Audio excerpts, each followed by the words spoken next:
Olá Vascaíno, olá Vascaína, sejam todos bem-vindos para mais um vídeo aqui no canal Vasco é Destaque. Muito prazer, sou Rafael Júnior. Pessoal, vamos falar do Operário e Vasco, Vasco e Operário.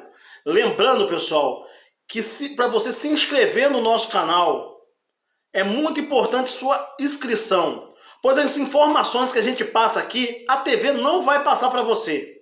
Nós vamos falar aqui de Vasco e Operário, vamos falar também do ato trabalhista. A MPT, o Ministério Público do Trabalho, entrou com uma ação e já derrubou a ação do Jorge Salgado e vai ter penhoras por aí. Também, CBF. A CBF entrou contra o Vasco na FIFA, pedindo que a FIFA não mude o resultado do jogo Vasco e Internacional.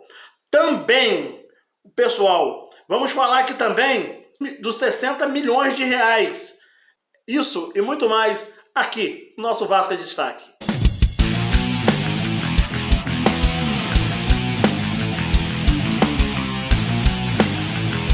Vasco em Destaque. O Vasco que começou aí desde ontem a sua caminhada para a volta à Série A.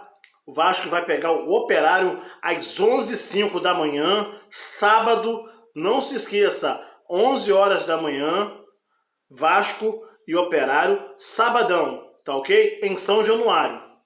O Vasco que já começou aí a temporada para a Série B com lesões, jogadores afastados e tá aí, o Marcelo Cabo com problema, tá estudando como é que vai ser a forma de comportamento do time.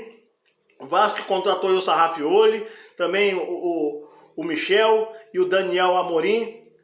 O Vasco que aguarda também, né, a regularidade desses jogadores no BID, para poder aí, ter aí condições de colocá-los em campo. Mas aí o Vasco fez um treinamento hoje bem interessante, colocando aí o Léo Jabá na ponta direita, colocando mais uma vez aí o Morato no meio como homem de armação, mas também depois trocou, botou o Morato na sua posição habitual, que é na ponta direita ali, e colocou ali o Sarrafioli como um homem de criação. E vamos aguardar, se até sexta-feira o Vasco conseguir aí regularizar esses jogadores, com certeza aí tem tudo aí para o Sarrafioli já começar a jogar. Isso é muito importante, porque o Vasco está aí em montagem e precisa muito acelerar esse processo. O possível time que o Vasco pode ir a campo é o seguinte: Vanderlei no gol, Léo Matos, Zeca, Hernando e Castan, Andrei, Matias Galarza, Léo Jabá ou Sarrafioli, Morato, Peck e Cano. Lembrando que o Vasco aí precisa muito aí entrar com o pé direito. O time do Operário é um time muito cascudo, é um time que está jogando direitinho, certinho, vem uma ótima temporada e vamos aguardar aí o jogo para a gente ver aí se o Vasco sai com a vitória. Olha, lembrando que amanhã, quinta-feira, o Vasco vai apresentar os 3 reforços, o Daniel Amorim, Michel e o Sarrafioli. O Vasco que ainda está no mercado ainda para contratar mais um jogador. E vamos aguardar aí qual será esse jogador. Meus amigos, agora nós vamos falar sobre a situação do Vasco da Gama, sobre os atos trabalhistas. Chegou ao nosso conhecimento que o Vasco perdeu o seu ato trabalhista. O MPT, o Ministério Público do Trabalho, recorreu à ação que o Vasco tinha ganhado um recurso e o Vasco perdeu essa situação aí. E pasmem, o Vasco pode entrar em penhora já já. Isso complica a imagem do Vasco da Gama, porque é manchete negativa, os sites, os jornais, estão tudo aí, né, pegando no pé do Vasco da Gama. Você vê que não saem notícias boas. O Vasco não tem notícias boas, é só uma avalanche em cima de avalanche de problemas. E isso aí vem acarretando, né, uma imagem muito ruim. Parceiros que patrocinam o Vasco, pessoas diretamente ao futebol que desanimam. eu fico pensando aqui como é que outros jogadores vão para o Vasco, sabendo que o Vasco não paga salário, não cumpre suas obrigações com funcionário de FGTS, INSS e outros tributos. Então, eu queria saber como que o Pássaro faz para poder aí agregar esses jogadores. Lembrando que para mim, tô falando de mim, Rafael, né? Tem dedo de empresários muito fortes, porque esses jogadores que estão vindo aí são jogadores duvidosos, são apostas, então a gente vai esperar. A gente não está aqui para julgar diretamente, mas se errar, se vacilar, se jogar mal, a gente vai cobrar. Então, meus amigos, os 186 funcionários, né, que foram impedidos aí de trabalhar, o Vasco vai ter aí penhoras, vão ter que pagá-los, apesar que já saiu a notícia que o Vasco estaria pagando rescisões daqueles que não entraram na ação contra o Vasco. E isso é um imbróglio muito perigoso, porque muitas penhoras virão aí. Para você ter noção, uma informação quentíssima que chegou até nós é que a FIFA foi acionada pela CBF. E pasmem, a CBF entrou um pedido para que a FIFA não mude a decisão do Vasco voltar à Série A. A FIFA recebeu o comunicado da CBF dizendo que a CBF disse que não quer que exista mudança no resultado do Vasco Internacional para poder não atrapalhá-la com o calendário do futebol brasileiro de 2021. Olha só que situação. O Vasco com imagens, vídeos e áudios, e esse pessoal tirando o Vasco como bobo. E, infelizmente, o Vasco não é bobo, mas sua diretoria sim. Porque um advogado da Bahia, sozinho, pegou todas as informações, toda a documentação e levou até a FIFA, onde a FIFA estudou e hoje está aí, a CBF entrando contra o Vasco. Não consegui entender. O Marcelo Cabo sai de São Januário para almoçar com o presidente da CBF. E hoje a gente está aí, né? Sem representatividade de dentro de São Januário para ajudar esse advogado, torcedor vascaíno, o Vasco com representatividade para questionar a CBF. O que seria isso, pessoal? É um desrelaxamento muito grande com o clube. O Cruz Maltino não merece isso. Essa diretoria tá de brincadeira. E falando em brincadeira, que para mim isso aí foi uma sacanagem da CBF com o Vasco da Gama. Claro, o Vasco pode aí também arrecadar uma bolada, que eu acredito que a maior intenção da diretoria do Vasco seria essa. Eu acho que o Vasco é uma indenização, que não seria justo. O que seria justo é voltar para a Série A. Então, o Vasco precisa rever a sua diretoria, rever o que de fato o Vasco precisa, porque vender uma classificação da Série A para a Série B é sacanagem, né?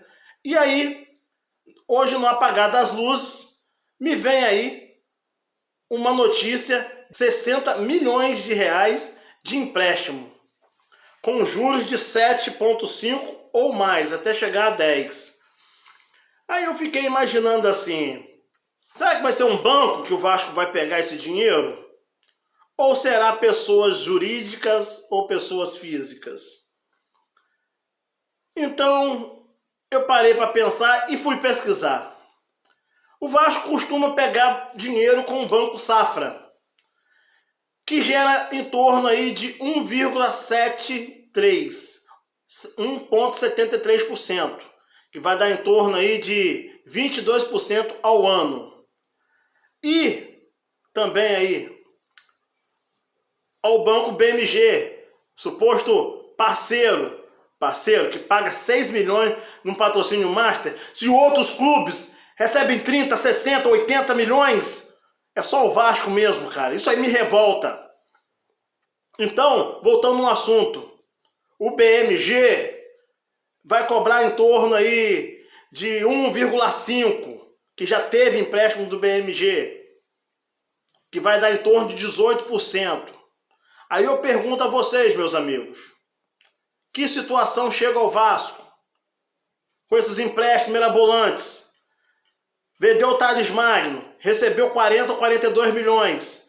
Aí foi lá, assinaram lá, os beneméritos foram lá, assinaram mais 40 milhões. 40 milhões. Aí depois agora vem com essa de mais 60 e chamam de aporte financeiro. E o juro, quem vai pagar?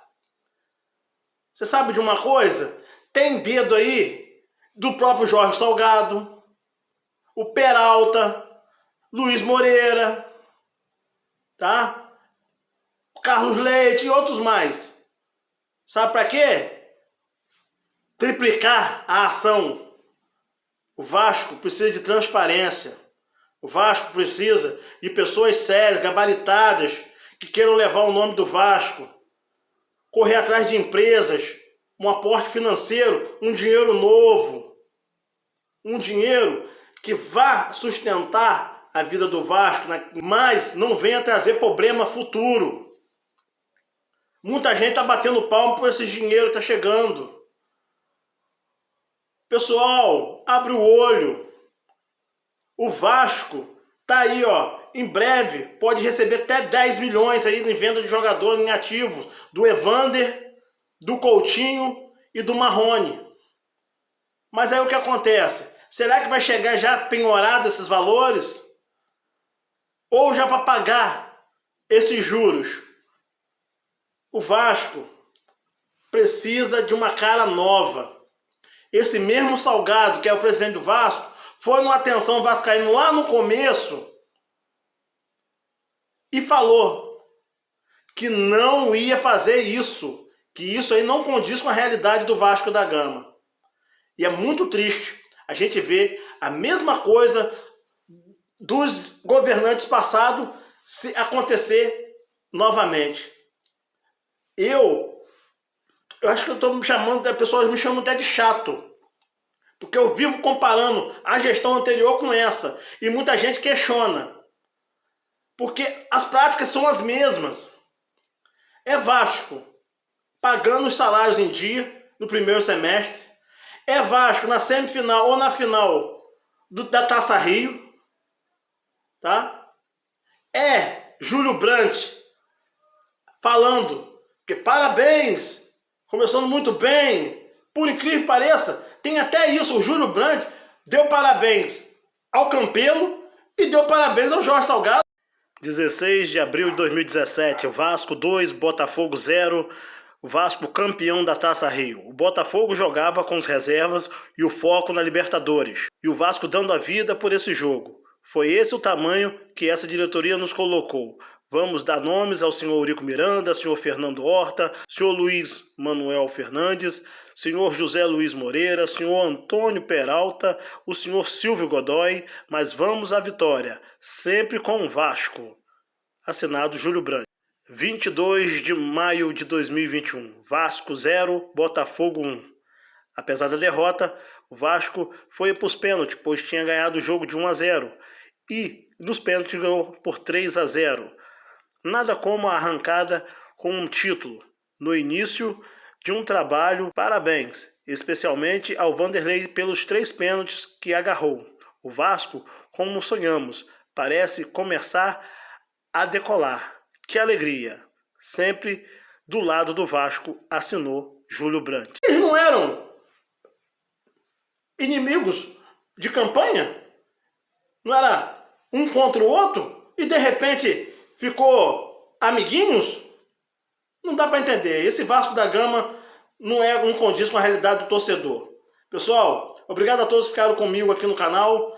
Saudações vascaína, pois a nossa missão aqui é levar o nome do Vasco aos 4 cantos do mundo e fazer um Vasco forte e campeão. Saudações vascaínas!